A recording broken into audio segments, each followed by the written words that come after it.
Geoff Keighley, and welcome to a very special event, a conversation with Christopher Nolan. Chris, great to have you with us today. We are going to chat about Tenet, also your career, you as a filmmaker, and we've got questions from the internet, from fans around the world who wanted to chat with you today and get some insight from you. So I think we should just dive right in. Let's dive in. All right. Well, the first question comes, we're going to talk about Tenet, first of all, here. And this one comes from Andy Blackshaw. And he wants to know, a simple question, but how did you select the title Tenet? And I'm curious sort of in the name, but also in your creative process, like the name of a movie, when does that come to you? Is it early or late? I usually have an idea early on, sometimes a long time before. In the case of Tenet, I had the title very early, I mean years ago. And obviously the fact that it's a palindrome, was the sort of jumping off point, but it was also what the word means. It's the notion of belief. And for those who've seen the film, haven't seen the film, I'm going to try to be reasonably spoiler-free, but because a lot of people are just getting the opportunity to see the film now. But for me, when you watch the film, there's a sense in which we're addressing the idea that we're all sort of imprisoned in a way in our own views of the passage of time, of what's going on in the world, all the rest. And so there is this kind of leap of faith to the idea of an objective reality. So there's the idea of belief or faith involved with what these characters are choosing to invest in terms of what's really going on in the story. And that was always an intriguing idea to me, and I wanted to be right, up front on screen. All right, there you go. Next question comes from Anna Bruschi and many others. This is a good one. The protagonist, John David Washington's character, a lot of people have been wondering why he decided to hide or not go into his background. We know very little of his past. What did he do before becoming a spy? I know we're going to get an answer to that, but... No, the point is to not answer that. Yeah. I really wanted to tap into that kind of great tradition of the anonymous protagonist. For me, it dates back to the TV show The Prisoner, for example, where he's known by a number, or the number he resists, number 6, known as The Prisoner. But also, I was thinking a lot of Sergio Leone westerns, like with Clint Eastwood as, The Man with No Name and all the rest. I think there's something really compelling about jumping into a story and being told essentially to concentrate on the here and now, to pass through this experience in the present tense. Ironically, it's a film that deals with time, but it's really important as you watch the film that you're just kind of looking over this guy's shoulder and going with him.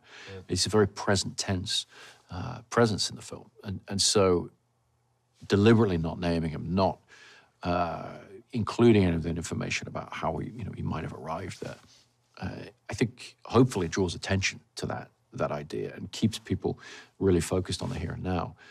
Obviously, John David and my discussions with John David, we had to, have some sense. He really needed to have a sense of who this guy was and where he'd come from. But we really didn't want that specified in the movie. I see. So you develop some of that, kind of in your head, and John does a little bit of that, but you're not exposing it to the audience. Yeah, we weren't massively pedantic about it. We weren't going through, who his parents were and where he was born and all the rest. But we needed to have a sense. He needed some guidance from me of, what's this guy's background. Some of which is loosely indicated in the script. Yeah. The jumping off point for the film is clearly, working, a Secret Service organization, probably the CIA, that and so forth. But we talked about the fact that, for example, he clearly has a lot of military training and that kind of thing. And but we didn't want to specify any of that for the audience. But the actor needs to know the underlying truth of the character to make it a consistent characterization. And that sort of leads into this next question from Majorca, and she wants to know, I can feel the tender affection between the conversation attitude of protagonist and Neil. Did you explain to John and Robert the special relationship between the two characters? Yeah, it's. I think a lot of it was there on the page for them, actually. Okay. But then once you cast the film, because their relationship, as you watch the film, it becomes more and more important to the story, I suppose you'd say. You know, there are some ambiguities to the relationship, and then there's a camaraderie that develops that's very important. A lot of that was indicated on the page, but once you finish a script, you then look around and say, okay, who could play these parts? You put people together, and then, you know, you see the chemistry that develops. And these guys, you know, John David and Rob Pattinson, you know, they just connected. And it really, really, for me, it just worked with what we were trying to do with the story. It was really fun to watch these guys work together. And I think it's really fun to watch the characters interact in the movie. Oh, it definitely shows on screen. This next question comes from Twitter. Were there multiple endings you thought of using and had to decide from?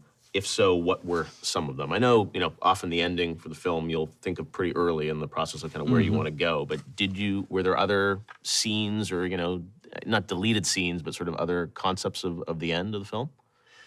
I mean, no. The simple answer is I don't go into a project without knowing the ending, because I think the ending is it's the most important part of a feature film, I think. I think that's one of the things that keeps feature films very distinct from television.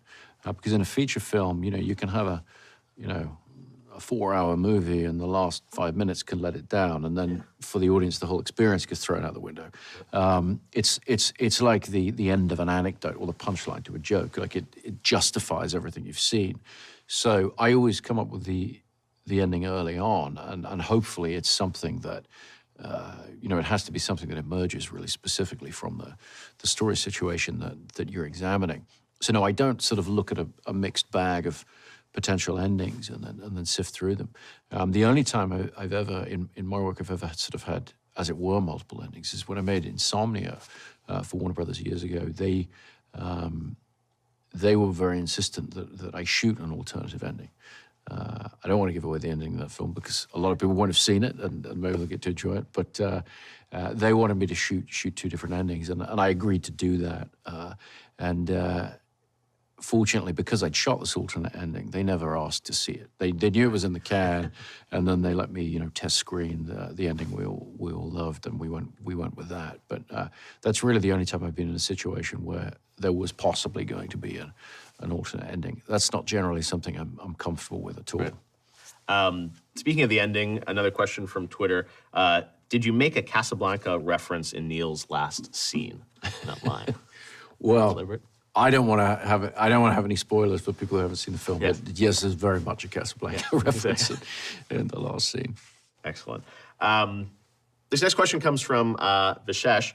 Wants to know, how do characters return to their original timelines after traveling backwards? There's obviously a lot going on with you know, characters moving in different timelines. I assume the question is sort of, you know, yeah, how do they go? Do they go back to their original timeline, or do they stay on that timeline? How does that work? The question slightly misunderstands the rules. Yeah. Their timeline is their timeline, and through the rules of inversion, it can be inverted, and they can move backwards through time. They can then reinvert using a turnstile and then stop moving forwards in time, but they will continue to be on that timeline. Right. So it's all still one timeline. It would be easier to draw a diagram. It's all still one timeline. It's one. The best way to think of it, and this relates to the earlier question, is if you look at John David's experience and you follow him through the entire story, that's a single timeline that you're following. But that timeline can move both forwards and backwards. And that's where I was interested in this rule set, because it's quite distinct from time travel per se, or time travel movies where... Or multiple realities or something like that. Exactly, and they refer to the possibility of multiple realities, but the terms of the storytelling are pretty tight in that you follow this character and you're looking over his shoulder the whole way, and you're experiencing his timeline and how that can meander forwards and backwards. Yep. Okay, great. Now we're talking a little bit more about some of the production pieces of Tenet. This one comes from Johnny. You said that Tenet brought things that you had been thinking about for at least 20 years. What was the moment you realized that the script was ready to shoot? Well, it was more a question of the moment I realized that the set of ideas was ready to commit to the page in screenplay form. I won't sit down to write something until I kind of know that I'm ready to, and the ideas are all in balance, and that can take a very long time. I'm not somebody who does a lot of multiple drafts over the years. I tend to just take notes and draw diagrams and think about concepts and sort of think about, okay, how could you apply that to different forms of storytelling? What might the screenplay be? But once I've kind of focused in on that set of ideas and I know I'm ready to put it into screenplay form, that's sort of the big leap for me. And then the screenplay is the sort of jumping off point for the execution of, how you're actually going to go and make it. So I remember reading at one point that you had sort of done, I think, the first 2 acts, and then Nathan, you sort of talked about it, and then you were like, then you're going to go into the 3rd act. Like, how do you sort of tend to write the script? Do you sort of go through one pass? Or I go through linearly. Okay. So I write the script, from the first frame to the last frame. Okay. And I tend to build up the drafts as I go. So I tend to rewrite, as I add a scene, I'll very often go right back to the beginning of the script, rewrite through, and then add the next scene, and so sort of layer it that way. Oh. Every writer is different. Everybody does it differently. That process works for me because I've done so much planning before I write the screenplay. Right. So I know where you're going. I know where I'm going in the sense of the narrative movements, the narrative ideas. But yeah, I sort of rewrite as I go. And every now and again, and this is one of the only times I had to do it, I had to involve Nathan at an early stage in a design sense. So I'd only got 2/3 of the way through. So I made him read that, which was a bit unfair. And then, carried on, and a month later or something, I showed him the whole thing. Wow, very cool. This question comes from Sean about sound design. Your sound design is incredibly immersive. It seems to me more distinct than other Hollywood directors, from score to sound effects to dialogue. What is your focus when finalizing the complete sound design? What is your goal? Watching Tenet in theaters, I felt transported. Is your aim to control the viewer's senses and focus? I mean, yes, it's an excellent question because it sort of answers itself. Sound and the potential of sound behind those big screens in movie theaters just keeps getting better and better and better. And so you have so many aspects to the audience experience that you can tap into using sound, whether it's sound effects or music or the combination of the two. And it's one of my favorite parts of the process and one of the things I get most excited about. And with each film, we try to find ways to bring something new to it, to sort of challenge the audience with it, to make them kind of feel something. And I've been inspired by a lot of great filmmakers of the past who similarly are interested in sound. I think of, David Fincher and all the great things he's done with sound over the years, right back to Seven, was an incredible movie to watch in a movie theater and hear the way he used backgrounds and a lot of intrusive sound that you wouldn't necessarily expect. Ridley Scott has done incredible work sound over the years. I mean, there's so many filmmakers who've done a lot with it. In particular, I had the experience a few years ago of striking a new print of Kubrick's 2001 to take to the Cannes Film Festival. And we had to lay down the soundtrack on it. So we went on a dub stage and just laid it down exactly as it had been recorded, because the idea was to give the audience the experience of what would it have been like in 1968 to experience that movie. And the sound mix was shocking. I mean, it was so bold and there were moments in there that were just unbelievable, and extremely experimental, for a studio filmmaker. So I've been inspired by all these terrific filmmakers over the years, and we try to use it for the tools that it can give us in terms of storytelling and try and enjoy it a bit.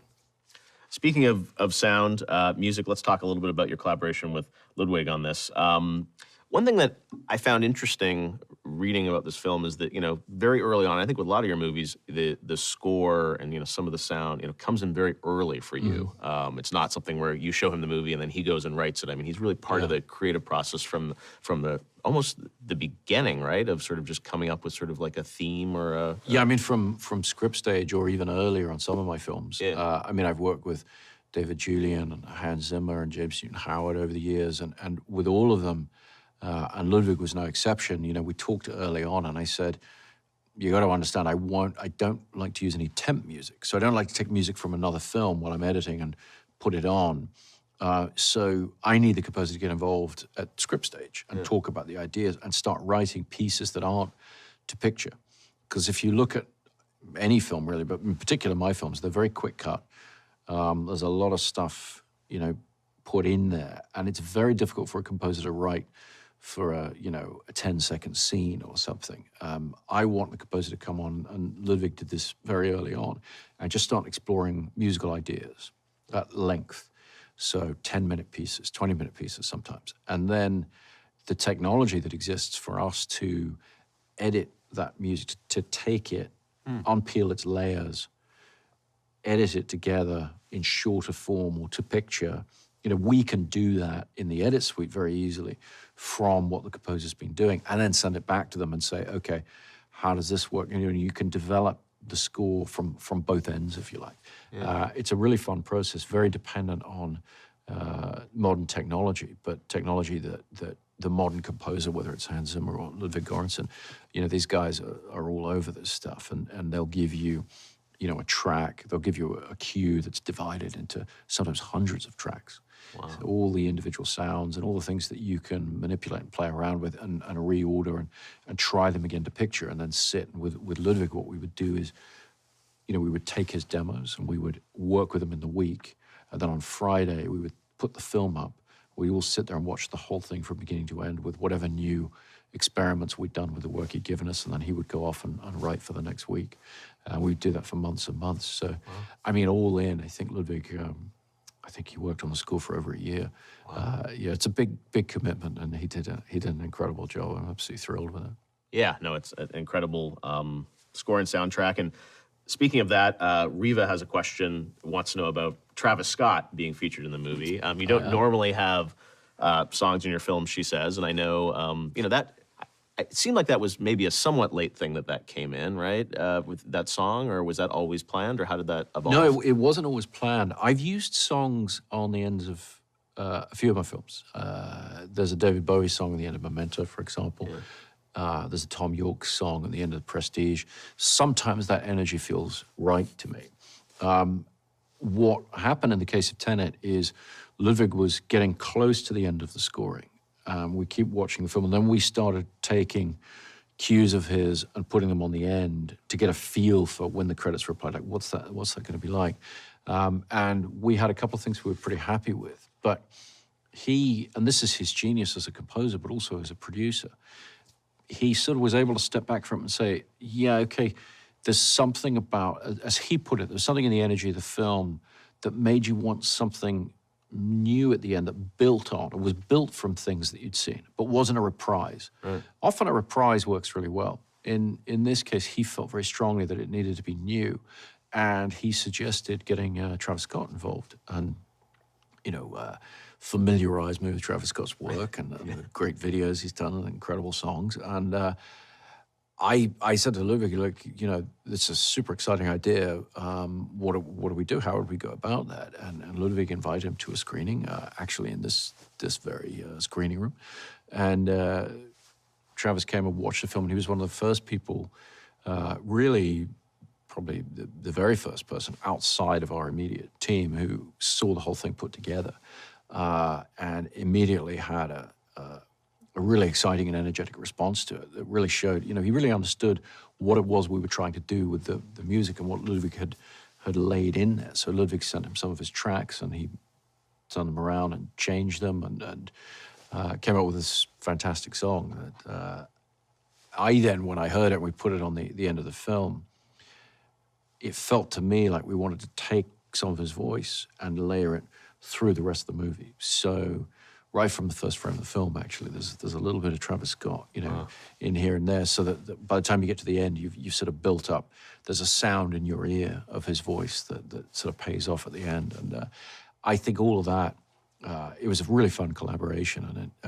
And Travis was great to work with, and it really speaks of Ludwig's ability to kind of, he's this great genius who's kind of in his work, but he can also step back as a sort of producer and look at it very objectively and say, okay, let's bring somebody else in and see what we can come up with. It was a really, really fun thing to be a part of. Yeah, no, super authentic and an incredible song. This next question comes from Yvonne. And Yvonne wants to know, can you talk more about your collaboration with Jennifer Lame, the editor? I think one of the best parts of the movie is the editing, and I'm always fascinated since you edit on film. Yeah, I mean, it's the first film I've done with Jen, and she did an incredible job. I'd been working with Lee Smith for many years, and he wasn't available for the film. And so I brought Jen on, and she hadn't done action films before. She's done some incredible work on Ari Aster's Hereditary and so forth, and Noah Baumbach's films, but I liked the fact that she hadn't done anything like this. I warned her that, particularly in the third act, we were going to get into some of the most complicated and difficult editing situations that she'd ever be faced with. But I was really looking for her to bring something, fresh to my process in terms of all aspects of the film, and in particular the action. And I think she did a really incredible job with the action. We do finish the film on film, but we've always edited on Avid. So we shoot on film. We print the film, we project it for dailies, and then it gets scanned into the computer. We edit on the computer. We then conform, as it's called. We take the film and we cut that, tape it together to match what we've done on the computer, and then we project that. And that's sort of the way it gets finished. So yeah, she was able to keep editing the way she learned, on the Avid. But it was a really fun experience, working with somebody who hadn't done car chases and fights. It just brought a very fresh approach to it. Yeah, and there's a lot of action in this film. This next question comes from Anna and it talks about the large-scale action sequences, including the opera sequence, the 747 crash, the highway scenes, and the final battle. She wants to know, which of these was the most difficult to film? They all had their distinct challenges, which actually was great because none of them were the same. Right. But they all had huge challenges. I mean, actually starting from what we call the vault fight, some of the hand-to-hand combat we started with, which was small scale, but it was the first stuff where we were trying to figure out how we were going to shoot this stuff, all the techniques we were going to use. So that was a huge challenge for the first week. The car chase we shot in Tallinn. I've done plenty of car chases before, but this was, shutting down a major route in a city for about 3 weeks. Very, very challenging stuff. Forwards, backwards, various combinations. All of it was complicated. I think in some ways, I suppose you'd have to fix on the final battle as the most difficult in a sense, because there are so many complexities to it. We're trying through the film for the audience, we're trying to sort of build a level of understanding and complexity to how this rule set how you can have fun with it, essentially. And so every time, we would come up with an idea for an earlier scene that didn't fit, we'd say, okay, well, let's save that. Let's see if we can explore that in the final action. And so it became this kind of thing that ballooned and got bigger and bigger and bigger over the months of shooting all the other sequences. And we saved it for the end. And everybody, every department got to really pour all their energy into that sequence. So in some ways, I would say that was the most challenging. But in terms of sheer physical difficulty, I think probably the foils, the sailing scene on those foils, that was a very, very challenging thing to film. No one had ever filmed anything like that before. And even though it's in some ways a small scene, just a little, dialogue scene, but those craft, they're really incredible. They're like the sort of, equivalent of Formula One racing cars or something, but of sailboats. Yeah. And they're very challenging to work with, and no one had ever done anything like this. So it was all kind of new ground. That was a very difficult sequence. Wow. All right, we got some more questions for you. More about you as sort of a filmmaker, and this one comes from Dylan Carver, and Dylan, I think, wants some advice. Greetings. What would be your advice to any small-time independent filmmaker wanting to make the jump to celluloid? To celluloid in particular, my advice would be to get on the internet and see, what kind of camera you could get. There's a lot of incredible equipment out there for very cheap, if it's in good shape and it can be serviced and you can find someone to service it. But there's a lot of great equipment out there, a lot of great opportunities to start shooting celluloid, and getting in touch with the folks at Kodak. they're very receptive to lower budget filmmakers starting out. They really want and continue to reach out to younger filmmakers because obviously that's the future of celluloid, is getting new filmmakers to come in and try it out. Because I think inevitably find, when a filmmaker finally gets the chance to try and shoot actual film, they love it, and they wish they could, always do it. And so having new filmmakers avail themselves of that opportunity is very, very important. So yeah, my advice would be to get in touch with Kodak and to get in touch with, find a great deal on a camera, get your own camera. That would be the way to go, I think, these days.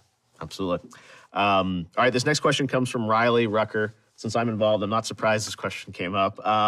Would you ever want one of your films to be adapted into a video game? And if so, which one? We've looked at some of them over the years. Inception, I think at one point there was. We did. Right? We went fairly far down the road with it, but of course, what you realize is, making films is complicated. Yeah. It takes a long time. Making video games is even more complicated, and it takes even longer. Yeah. And the way the video game industry works, and you know far more about it than I do, but it's really tough to, you don't want to just be doing a license game. You don't want to just be tying in with something and using the brand established by the film. Same way, actually, you don't, when you do, people do a video game adaptation to film from a video game, you don't want it to just draft off the brand. You want it to be something great in its own right. And, I think my time and energy, I've just wound up devoting it all to film and just seeing how difficult that is. It's not something you'd ever take on lightly, but it's definitely something I'm interested in. It's an amazing world. Fair response. This next one comes from Carson Oak, and Carson wants to know: would you ever try and tackle a horror film? The genre would be so interesting in your style of directing. Definitely. The thing about horror is it's the most purely visceral of genres. And that is a type of filmmaking that I am, if you watch, Dunkirk in particular is one that, it's all about the physicality of the situation for the characters and the visceral response. And so it's definitely a genre I'm interested in. It's very rare to get a great scenario for a horror movie that really holds up and would really justify the time. There are some incredible horror movies, but not that many, I suppose. It's tough, but it's definitely something I would be interested in exploring at some point. I'm in no rush. I've got time, try different things, but it's certainly on my mind, yeah.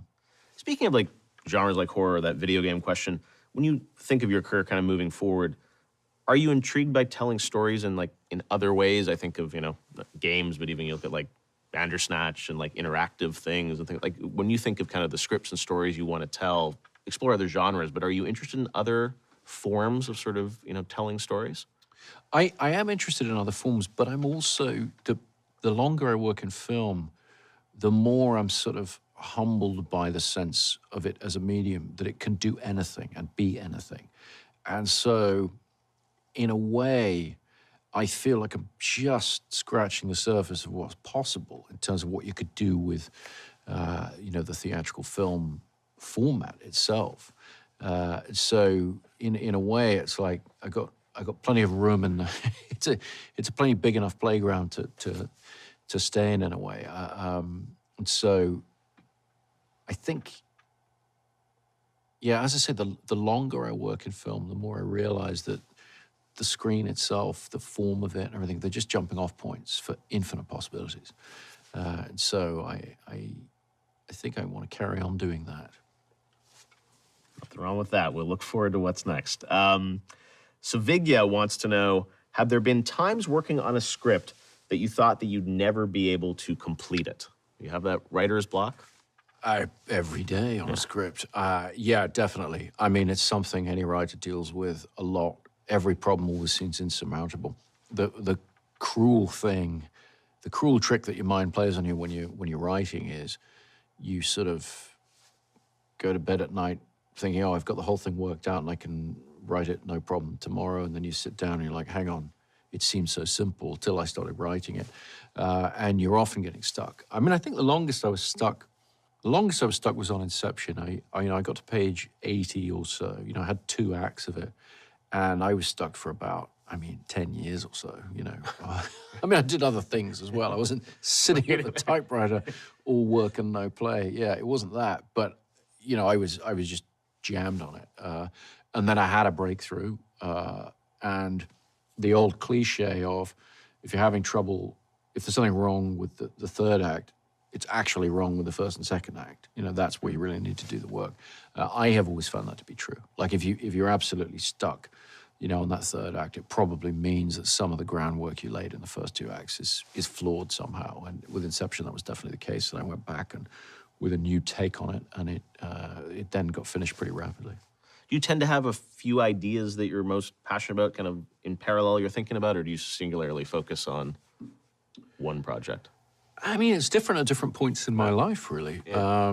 There have been times when I've had to have multiple things on the go. Certainly when we were doing the Dark Knight films, I was working on other things at the same time, but those films were so big and kind of all-consuming that, along with my brother and David Goyer, we sort of had to be kind of finishing one film. When I was finishing The Prestige, for example, I already had Nathan Crowley on designing for The Dark Knight and so forth. And I'm not generally comfortable with doing more than one thing at a time, but there have been moments where you've sort of had to think about more than one thing.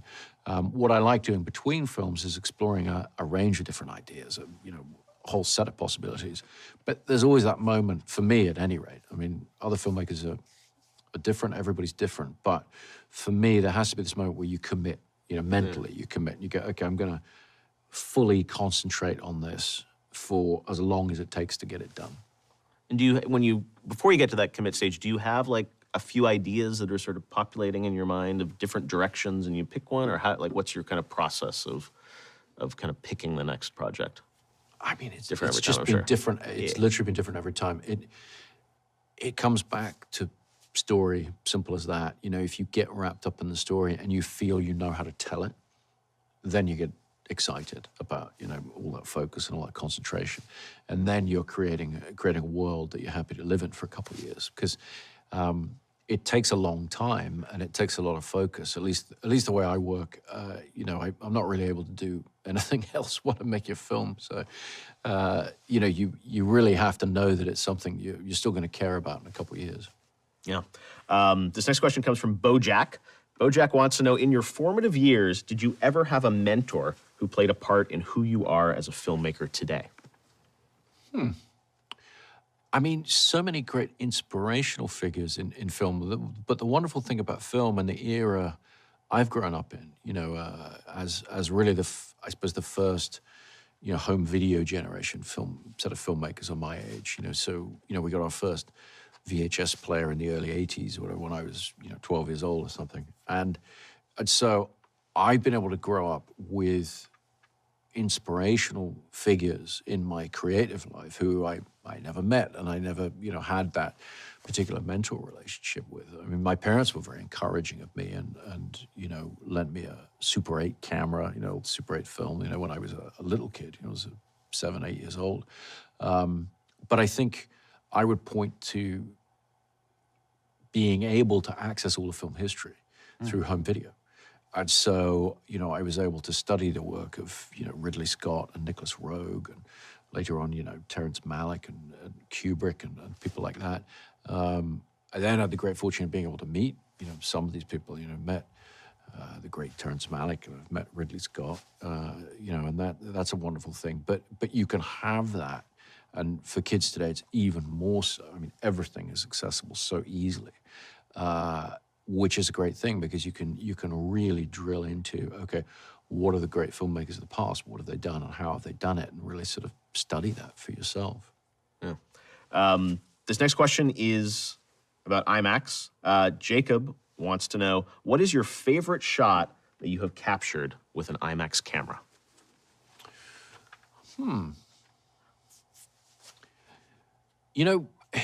In some ways it'd be difficult to pick favorites, but I'd probably have to go with the opening shot of The Dark Knight, which was sequentially the first thing we did on IMAX, or at least the first thing we showed to an audience on IMAX. And every time we ever screened the film for an audience, there was a gasp at that shot moving in on the building like that.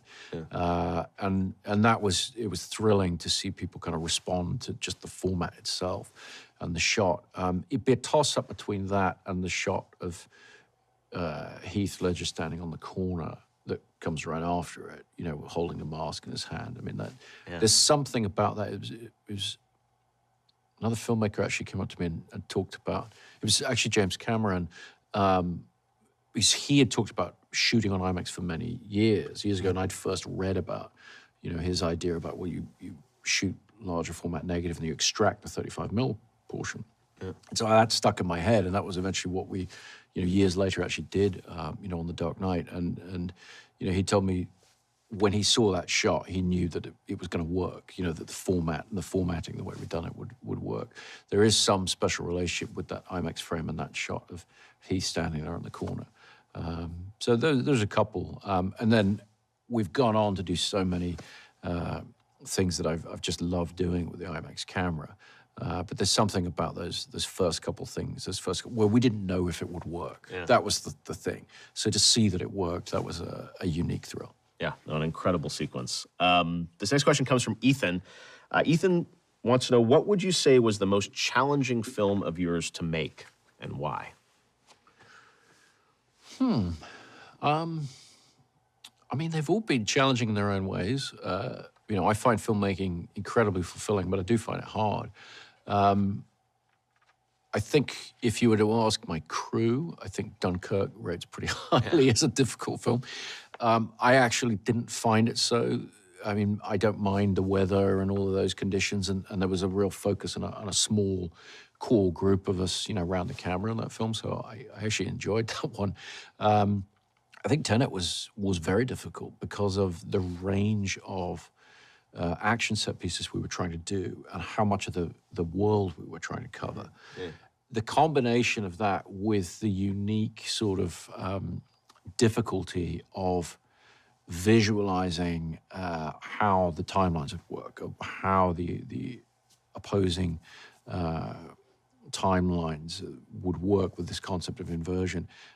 It was something that wasn't possible to intuit. So however long I worked with the idea, you could write it on the page, you could analyze it and describe it, but until you actually started seeing the footage, you couldn't fully engage with it. You couldn't fully understand it. So every day on set, we had a big group of people sitting talking about, okay, hang on, does this happen before this and all the rest?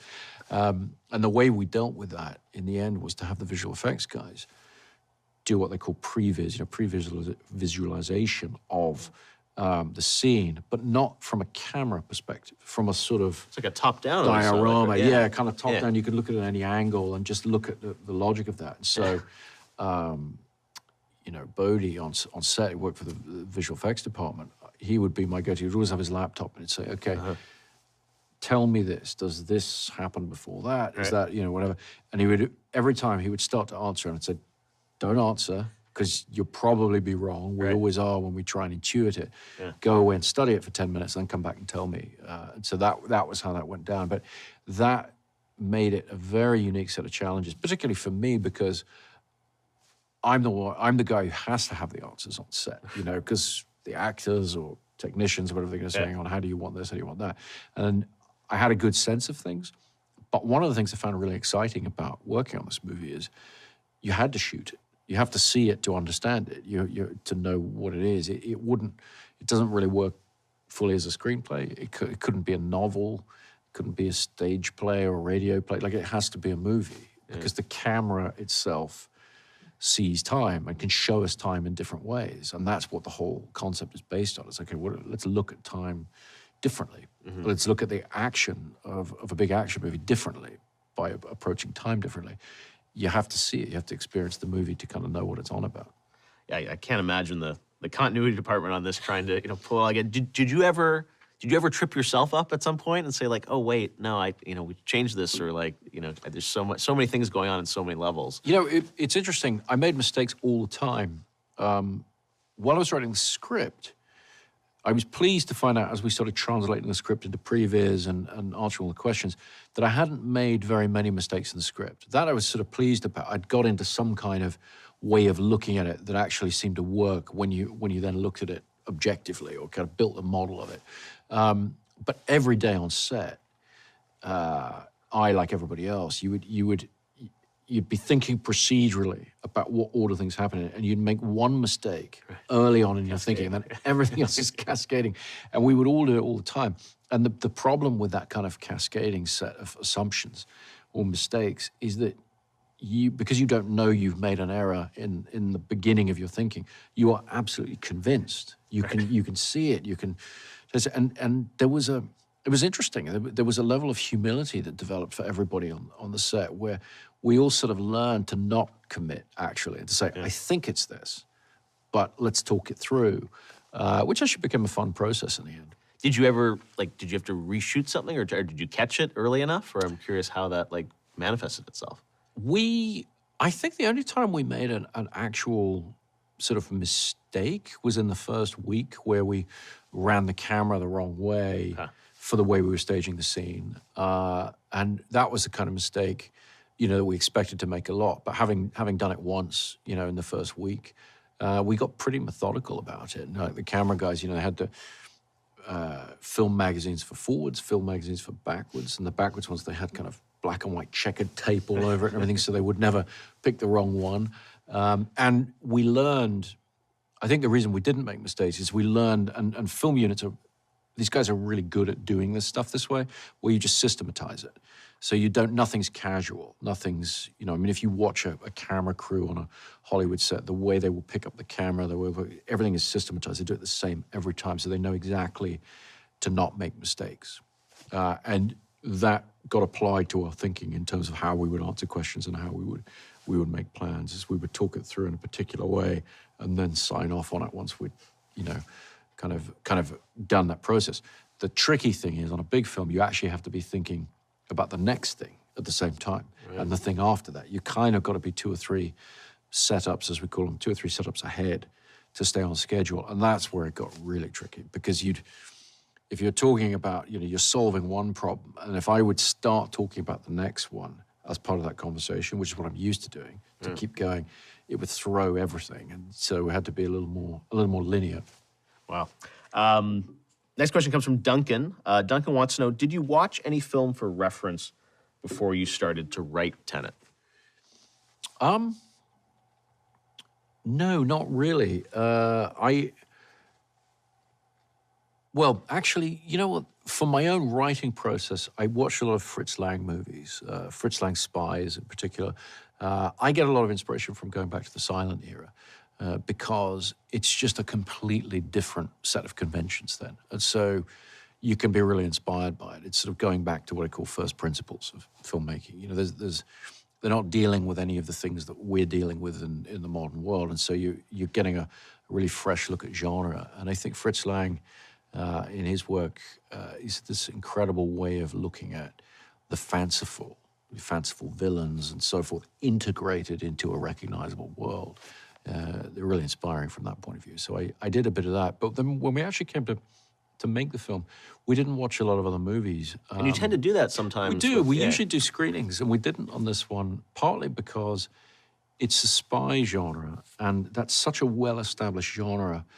I felt like I didn't want to revisit those. I know those films so well. I know the Bond films so well, and the Bourne movies and all this. So it's kind of in there already. And you don't really want to be looking at the specifics of it. You kind of want to just go with the general inspiration from it. All right, and last question comes from Twitter. This is a thought-provoking one. What has been the project that has impacted you the most, Chris? Tough one to answer, really. They all are experiences for me and for my family. You go through things for years.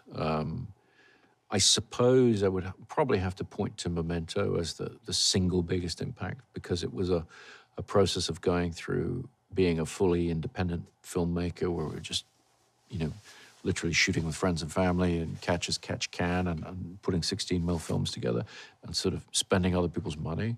And then the success of that film opened all kinds of possibilities, for us in terms of how we would maybe get to tell bigger and bigger stories.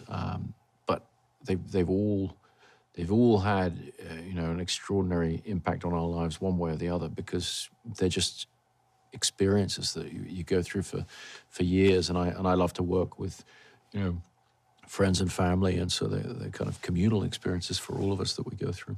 Yeah. Well, this certainly has been a non-traditional release for this film, but for those of you at home that have not experienced Tenet, it is available now on 4K, Ultra HD, Blu-ray, and digital. An incredible film from an incredible filmmaker, Christopher Nolan. Thanks so much for joining us, and Thank you. we'll look forward to the next one. Thanks very much. Thanks, Chris.